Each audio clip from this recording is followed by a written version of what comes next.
I think we've all been guilty in the past of having an idea that doesn't really work, but most of us have probably never come up with an idea that, when given to the wrong people, can result in them departing this earth for pastures new. Let's have a look at what was known as a chicken lane. I can't really use the other colloquialism for them because I will be instantly demonetised. What's the relevance, I hear you ask? Why am I talking about this now?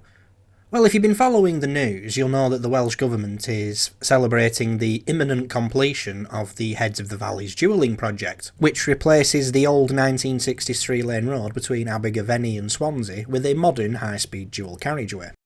This was the last major new road to be built with the old chicken lane configuration, and the reason is quite simple. The road's a death trap. Three-lane roads appear so many times in Hansard in the 1960s, with politicians and lords alike complaining about the number of fatal accidents caused by two vehicles hitting head-on because the centre lane was marked with no priority, so anyone could go in it. Now, to a modern driver, you're probably thinking this is absolutely crackers. And even then, it was absolutely crackers, but it was the cheapest way of providing additional road capacity without building a motorway or a dual carriageway.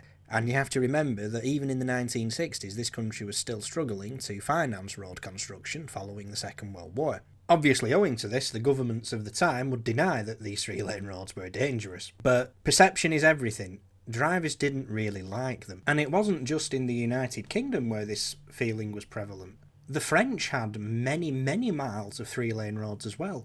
So by the mid-1970s, the decision had been taken that most of these roads would be replaced by what is now known as alternating 2+1. Two lanes are marked out as if they were an overtaking lane, and then there's usually a solid line to divide the flows of traffic. Sometimes that solid line is permissive, so it still allows overtaking in both directions, but there is a clear defined priority. These permissive three-lane roads also tend to appear on steep gradients. The idea being here that slow-moving vehicles will be overtaken by uphill traffic, but downhill traffic has a decent run of visibility, so it seems unreasonable to prevent them from making progress where practical.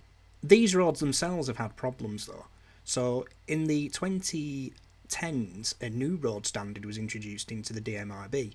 This is known as the WS2+1. Now, yes, there's a lot of pointless acronyms, I understand that, but a WS2+1 is where the lanes are separated by a slightly wider painted median than the standard solid double white lines. These have been in use in places like Sweden for decades. Ireland uses them with a wire rope safety fence, but we've gone for not using a barrier. If there is a breakdown or a blockage, it makes it very difficult for the one direction to function.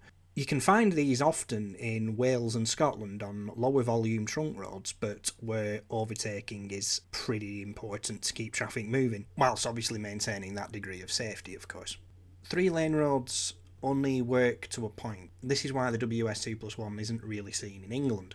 But in Wales and Scotland it makes sense because the population density is much lower and there is less traffic. And arguably it would be a better aspiration for long lengths of the A9, A75 and A96 rather than the Scottish Government's bizarre obsession with dualling the already relatively high quality A9. But that's probably another video in itself.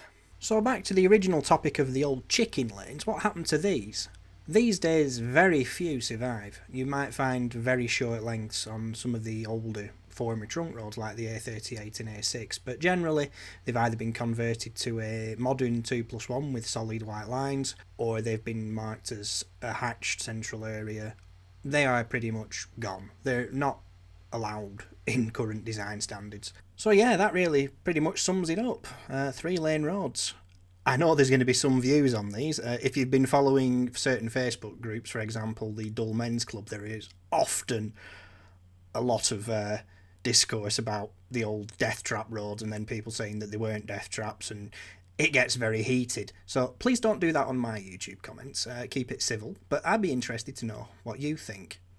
As always, I'd like to thank my supporters on Patreon and Ko-fi for giving me the support and motivation to continue making videos. I realise this one has been a bit of a short one, but the world went a little bit crazy last week and I've not really had the drive to talk about roads considering everything. It's not a good time to be around. But anyway, If you do want to support me, here's the shout out and the links to do so. Thank you as ever. I really do appreciate you people, and I always appreciate anyone who views my videos and interacts with me. I'll see you on the flip side. Catch you soon. Bye.